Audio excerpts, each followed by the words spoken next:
কার? বিশ্বকবি রবীন্দ্রনাথ ঠাকুরের লেখা কবিতা লুকোচুরি। আমি যদি দুষ্টুমি করে চাঁপার গাছে চাপা হয়ে ফুটে, ভোরের বেলায় মাগো ডালের পরে কচি পাতায় করি লুটোপুটি, তবে তুমি আমার কাছে আরো, তখন কি মা চিনতে আমায় পারো?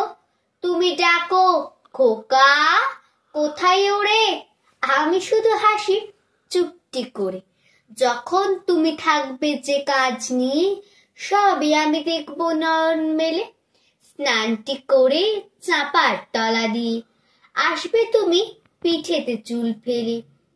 এখান দিয়ে পুজোর ঘরে যাবে, দূরের থেকে ফুলের গন্ধ পাবে। তখন তুমি বুঝতে পারবে না সে তোমার খোকার গায়ের গন্ধ আসে। দুপুর বেলা মহাভারত হাতে বসবে তুমি সবার খাওয়া হলে। গাছের ছায়া ঘরের জানালাতে পড়বে এসে তোমার পিঠে কোলে। আমি আমার ছোট্ট ছায়াখানি দোলাবো তোর বইয়ের পরে আনি। তখন তুমি বুঝতে পারবে না সে তোমার চোখে খোকার ছায়া ভাসে। সন্ধে বেলায় প্রদীপ খানি জেলে যখন তুমি যাবে গোয়াল ঘরে, তখন আমি ফুলের খেলা খেলি। টুপ করে মা পড়বো ভুঁয়ে ঝরে। আবার আমি তোমার খোকা হব, গল্প বলো তোমায় গিয়ে কব।